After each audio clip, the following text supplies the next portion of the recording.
Spider-Man Brand New Day is the fourth iteration of the Tom Holland Spider-Man and Spider-Man in the MCU. Now in this video we're going to be reviewing the entire project, we're going to go through the plot, and it's going to be a complete spoiler review, so spoiler warning here. And if you enjoyed this video, please like and smash that subscribe button to see more content like this. Now overall, I think Spider-Man, the plot is very simple, and I genuinely think grounded movies with Spider-Man are a lot better. Spider-Man is basically trying to figure himself out after he's got a lot of this sort of spider gene getting more and more prevalent in this movie, and obviously it follows on from the last movie where everyone has forgot who he is and he has to kind of build them relationships up. Now the first hour of this movie is very slow, I think, and honestly I think a lot of it is just trailer stuff. You see most of the things that happen and you can kind of piece together what you saw in the trailers. That is going to be most of this first hour, where there's barely much I think in the second act or third act compared to what you saw in the trailers. Now what we understand is that Spider-Man has been basically doing Spider-Man things, and it's a montage for the last 3 years of him being incredible in New York and building up his reputation again in his local area, which is basically the whole point of the Spider-Man character. Now we know that in this he has a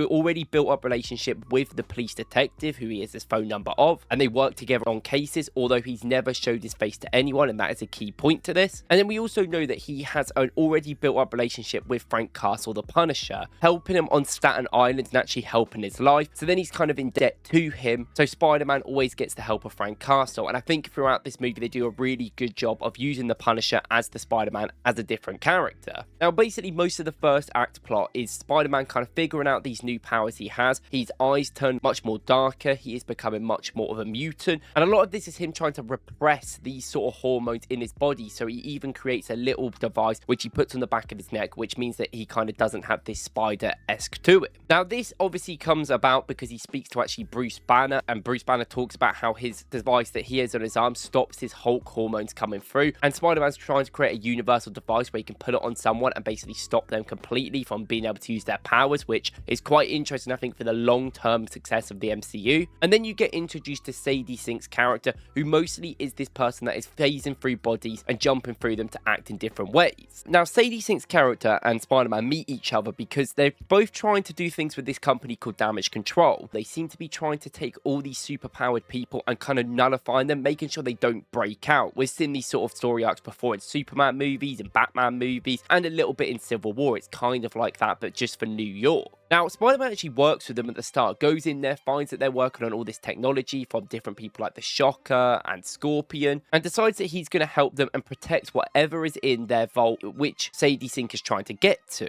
Now, eventually, Sadie Sink basically gets annoyed that Spider-Man's getting in the way of all of this, goes to Spider-Man and tries to get to MJ because she already knows who he is and exactly why he likes MJ. Spider-Man does loads of things where he interacts with MJ for the first time, really, and thinks that she remembers him, but doesn't, because it's actually Sadie Sink's character. And then in the end, Sadie Sink manages to get the Hulk in his Hulk mode, and then she ends up controlling Punisher to get into the vault, but then eventually Spider-Man defeats them all. Now later on we find out that Sadie Sink's character is actually Jean Grey, which I think was rumoured. A lot of us knew that already. Obviously used to be in the X-Men, that will be big in the future. And then basically we figure out her power is allows her to jump from person to person and basically transfer through them. She can't jump over 33 meters in terms of controlling someone in their mind, but she can do it from person to person to get to someone else, so she can actually do it across the whole city if she wanted, which is kind of mad. Now she gets captured because Spider-Man helps Damage Control. Then Spider-Man realizes that Jean Grey was only there because she was trying to find her sister, who Damage Control took and basically experimented on. And then Spider-Man realizes he's actually the bad guy and goes back to try and save her, where they have this nice moment in his mind where they both realize that they can be friends of each other and Jean Grey doesn't need to do all this crazy stuff and help them. Now at the same moment, Punisher actually shoots and Spider-Man saves Jean Grey, and then Jean Grey uses her powers to suppress the damage, and Spider-Man ends up getting carried through with Punisher near the end of the scene, which is brilliant like the comics. And then Spider-Man is basically fine in the end after a couple of days of rest. Now that was briefly about the plot, but I genuinely think the pros of this movie are some of the pros that we haven't really spoken about with the MCU in a while now. I really think the senses of sadness work in this, right? I think out of any movie, Spider-Man have done sadness quite well. There's a couple of moments in Sam Raimi's where he's really sad, but I think this whole movie really works. It's probably the saddest Spider-Man movie I've seen. So many essence of he has a moment with MJ and they don't really know each other, and he has this whole note and she actually reads the note, but then she honestly doesn't feel the way that he does because she doesn't remember. There's moments where he sees Ned having a great time and that's his friend and he can't quite talk to him. I genuinely think the first half is quite slow, but I think it's quite strong. It really does show a lot for the Spider-Man character and develop him in ways that I really like. I also want to say on that note, Tom Holland's acting in this is the best I've seen. It's the best I've seen in any Tom Holland movie, and I've watched a lot of them. I watched The Odyssey a couple of weeks ago, and I genuinely think that he was okay in that movie, did get a lot of criticism, but I think he's with elite actors. In this movie, I think he stood out. I think he was incredible. The emotions that he portrayed were really good. I actually think that makes him the best Spider-Man in my opinion. I think there will be a lot more we see with him in the future. I also want to say on broader things, the action scenes in this movie were incredible. Now, a lot of them we did see in the trailers, and I think that is a criticism, but honestly, that doesn't really take away from the movie. That's just the people who make the trailers. The action scenes were very much built on the games they were told before it came out, and I definitely can see that. You can see the inspiration there, and I love it. I think all of that works really, really well, and I think out of any of them, that Hulk fight scene is incredible. The way that it makes Hulk genuinely scary, which we just haven't seen in such a long time, is a real big positive of this movie, and something they've got to do with Hulk in the future. Speaking of side characters, although I think some of the side characters' motives are a little bit weird sometimes, I think the two that worked the best were Hulk and Punisher. I think Jon Bernthal as Punisher is obviously incredible. In this movie, I think he was really funny. He's actually a big part of this movie as well. I thought maybe he'd be like a bit of a cameo, but no, he is a big part of it, and even the story at the end. And it was the first time he's really been on a main movie like this instead of the TV show. I think it worked incredibly. I think his chemistry with Spider-Man, and actually at the end, Spider-Man has his mask taken off because he's in hospital, and he's the only person that knows right who he is, the Punisher, and obviously MJ when we get to that part earlier before, but them two being the only two that know is very interesting, and I think that's going to be something in the future.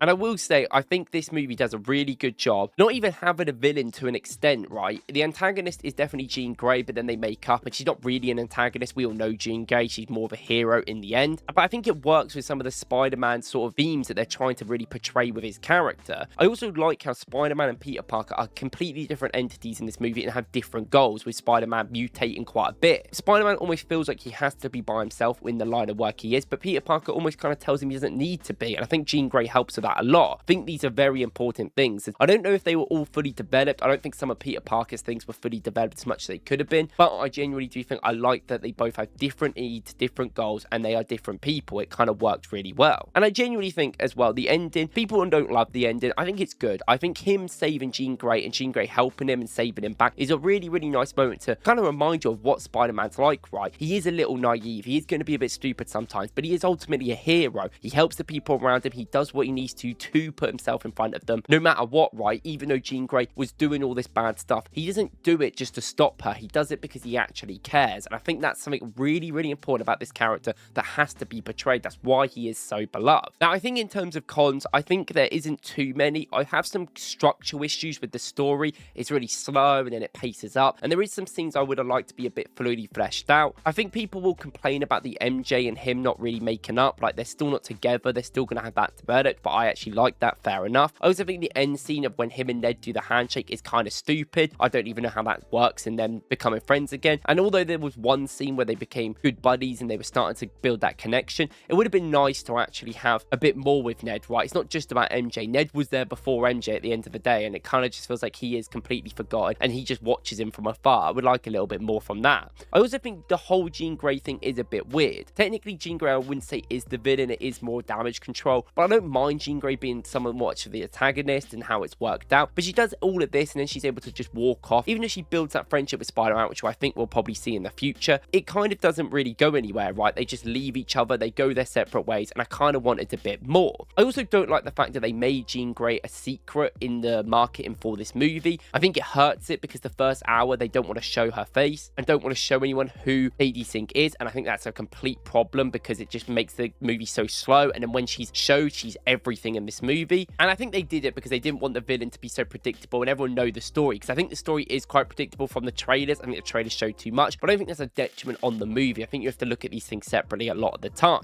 I do think a lot of the stories were kind of unresolved, but I guess it is the first of a franchise. I reckon they're going to have 2 or 3 more. They said Spider-Man's returning at the end, so I will say that I'm guessing that they're going to move on to it more, but I don't know if people really like this unresolved nature, these Spider-Man movies building up for other things in the MCU. I think people want grounded and finished articles, a bit like Homecoming was. That's why people love Homecoming, and I completely get that, and that's why I don't necessarily know if anything really mattered in the end. Spider-Man definitely built relationships and he started some, which is a start, I guess, but it does feel like a 2.5 hour movie where it's so long and it doesn't really matter in the end, but there is some nice relationships there. I also want to say some things just on Tom Holland. There's actually one thing he says at the end where he goes, "I miss you, May," I think on the gravestone of her. Sounds super British. I thought it was so funny. I don't know why I mentioned that in this, but I just thought it was funny. Now, overall, I think there's a lot to say about this movie. I'm genuinely going to give it an 8 out of 10 right now. I think that is fair. 4 stars out of 5 if you want to give it on that sort of rating basis. And I genuinely think there is a lot to like. I don't think it's the best ever, maybe Spider-Man movie. I'll have to go and watch back the other ones. People talk about Spider-Man 2 very fondly. I can't even remember that one really. But I genuinely think it does a really good job at setting up the MCU. Even if Doomsday is a flop, I mean, Marvel and Sony are always going to have this Spider-Man IP. They're going to make another couple of movies. I'm hoping Miles comes into the franchise soon. I think that is something that needs to happen. And honestly, I think there's a lot of positives in this movie, and it's got me right back into this sort of Spider-Man vibe. I really enjoy it, and I'm really excited for Doomsday now. We'll have to see what happens in December 18th. Now, if you like this review, please let me know in the comments, and please smash that subscribe button. If not, I'll see you in the next one. Thank you guys for watching.